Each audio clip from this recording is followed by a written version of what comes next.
Joining us now on the Megacast as we enter the peak of travel and tourism season in the state of Michigan is Dave Lorenz, the Vice President of Travel Michigan for the Michigan Economic Development Corporation, or MEDC. Dave, thank you for being with us today. Hey, good morning, Tyler. I don't know about you, but I'm dealing with allergies this week. It's been a really bad allergy season for people who deal with seasonal allergies.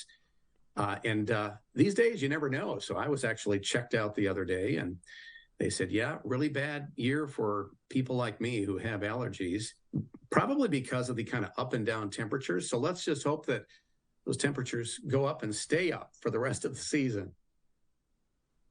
Yeah, hopefully when they do go back to some sort of normality here in the coming days, it does stay at that point, especially as it's very clear. People are ready to get back out and about again this spring and summer season in the state of Michigan. The excitement is already there. I'm seeing more and more people out on the roads, out at local events, and there's so much excitement behind that, Dave, especially coming into this summer where unlike last summer and the summer before that, where things were still sort of kind of warming back up after the COVID-19 pandemic, they're back in full swing at this point, or at least it seems that way. Is that the case in the travel and tourism industry? Has it made that full comeback to that full operation we saw pre-pandemic? Yeah, we're almost back. You know, you can look at the research and you can tell that almost everyone feels like the pandemic is gone, and it is. But as we all know, COVID's around like the flu and like so many other things like allergies. It'll be around with us now, just the way it is. But we've learned how to cope. We know we can travel safely. We can live a quote unquote regular life again. And that's really great to know. And it's really kind of helped to change the attitude of the traveler. Even as we deal with inflation and world turmoil issues, people are ready to get back out there in full force.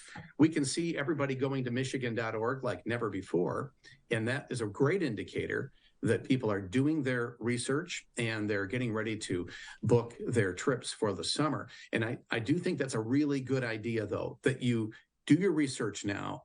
And then part of that is by going to Michigan.org and then make some bookings, even if you're not exactly sure about maybe the travel plans of your traveling partners out there, because I know a lot of people like me, we travel with friends in another household. So you always have to, get those schedules aligned, but get them booked right now. If you have to change it later on, just follow the policies of the hotels and such. And if you're far enough out, I'm sure you'll have no problem, but get it done now. It's going to be a really busy season. Yeah, and it already has been just the events we've had early on in this spring and summer season. The later parts of the spring, things are really picking up. So as people are making those travel plans and they are preparing, you mentioned making those plans early, making those bookings as early as you can. Just what is the expectation? What are the numbers pointing to in terms of how big of a jump travel and tourism in Michigan is expected to make in the summer of 2023? Yeah, we just got the 2021 overall numbers. I know it seems a little weird that it takes that long, but it takes a long time to gather up all that research. And we could even tell in 21 that people were getting back to their travel plans, at least to head up north in the summertime. So our small communities, especially the lakefront communities in the Upper Peninsula, almost entirely, really had a lot of travel in summer of 21. We know from talking to the industry that 22, the same thing happened, but people have only started to return to those kind of like traditional waterfront type communities and smaller communities. They haven't fully returned to the big cities yet. So we're still seeing kind of an unbalanced recovery. I bet we're going to see in 22 that the numbers came in even higher than in 2019 prior to the pandemic for those up north places, waterfront communities. But I'm really hoping this is the year that we also head back to Detroit and Grand Rapids and Lansing and Kalamazoo and Battle Creek and Saginaw and Flint and you name it, kind of our bigger communities as well, because they offer so much. And a lot of the things they offer aren't just in the traditional city environment. You got to have a lot of outdoor things to do. I was in Flint just last Friday, and it's like so many other places.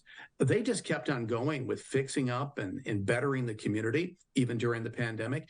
In addition to that, I think there are 200 murals that you can go around downtown to look at. Don't forget, Genesee County is the biggest county park system in the state, and they have virtually every type of park you might want to use, from ORV trails to really cool parks that have a tree house in it, to the railroad, Crossroads Village, and all that. So, there's so many cool things you can do in our cities or nearby our cities as well. And again, I really recommend you make your bookings now, and then try to get out to places that are new to you. The whole Pure Michigan campaign this year is about keeping it fresh, kind of freshening up your attitudes and your perspectives and getting out there to discover new places and new people. And I think you're going to discover something about yourself too. We always do when we travel. I think we expect to see people who might look different than us or seem to be different than us in some way, live a different lifestyle than us. I think we expect them to truly be different. But what we always find is, we're all the same in the most essential and important ways. So it's just a really great idea to go to these places we haven't been to for a while, and really discover a lot about them and about yourself and about various communities. And as you do, know that you are supporting that community, you're supporting jobs, you're bringing in tax revenue so we can fix those darn roads. And it's a great way to work together. It's something that has been heavily invested in by the state of Michigan and by the Michigan Economic Development Corporation and so on, has been putting an effort into reclaiming the status of our state parks and rebuilding parts of our state parks that not necessarily have been neglected, but have been in need of some repairs in recent years and are finally getting that. We got the news this week that Pictured Rocks National Lakeshore, their 4-mile-long trail along the waterfront, that's going to reopen after a couple of years of repairs this summer in early July. And so just how much of an effort has been made by the MEDC and the state of Michigan, by the governor's office, to invest in our parks and create even more of these opportunities to explore some really cool places, really cool landscapes that maybe aren't often explored by people that are looking for different places to go in Michigan. Yeah, I'm on the executive board of the U.S. Travel Association, and I took part in the advocacy efforts at the federal level to try to get a lot more money for our national park assets around the country, because just as we found at our state parks, we have all these beautiful places around the country and around Michigan. But if you don't fund the upgrades and the updates and the repairs to them, they just start to pile on. And before you know it, it's even more expensive. So we were successful in getting more money for national parks. That's one of the reasons why you see that money being invested in great places like Pictured Rocks. And then at the statewide level, the governor was successful in gathering up some significant dollars, part of that federal funding mixed with state funding, to help really improve our state park assets as well. We have the best state park system in the country. Bold statement, I know, but it's true. And in fact, if you talk to other state park folks around the country, they all look to Michigan as the innovators in park services. If you look at what our parks are doing in the accessibility realm, I'm so very proud of all that they're doing to make nature available to even the disabled in a variety of ways. It's very impressive. So I expect you're going to see a lot of that work this year, and we should all be proud of that. And just realize that we can help that work as well by purchasing our annual passport when we get our driver's license. Doesn't cost much. I mean, it's about $12, whatever it is. I mean, it's nothing when you think about the many state park assets you can visit with that annual pass and the good that those dollars do to keep those state parks really great.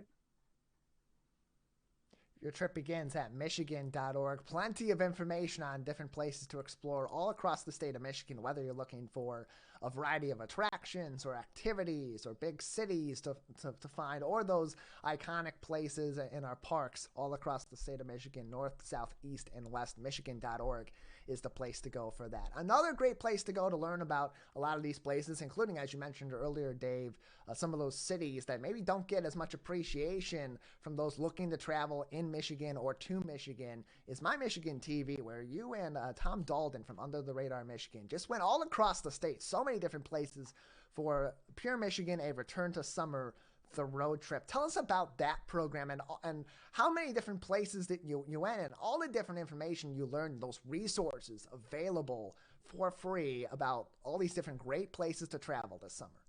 Yeah, we had a great week last week for National Travel and Tourism Week, and we decided that we really wanted to go around the state, get to as many places as we could to really emphasize the importance of travel and tourism, not only as an economic driver, but as a social integrator. You know, travel and tourism literally brings people together and figuratively as well.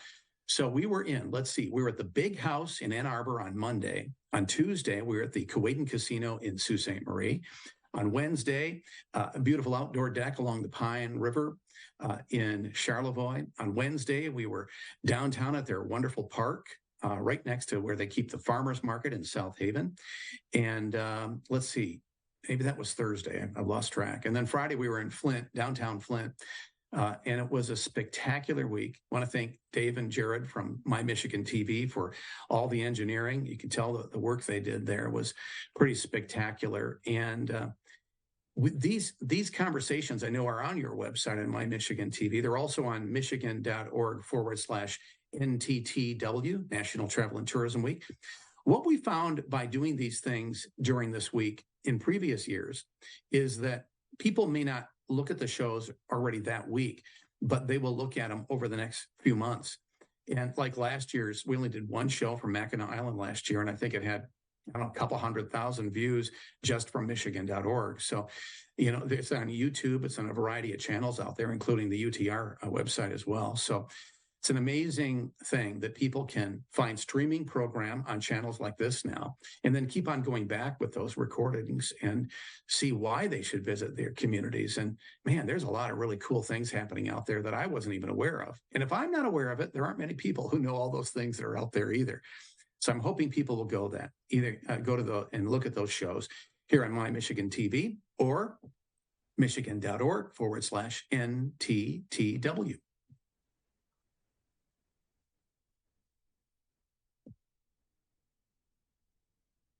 Places in Michigan, whether you want to learn about Sault Ste. Marie, the city of Flint, or other places all across the state of Michigan. Dave Lorenz and Tom Daldin from Under the Radar Michigan, talking to so many different people in so many different sectors of travel and tourism in all these places all across the state of Michigan. Dave, thank you as always for joining us and previewing an exciting summer season ahead in Michigan. Great to be with you, Tyler. As we always say, your trip begins at michigan.org. See you there.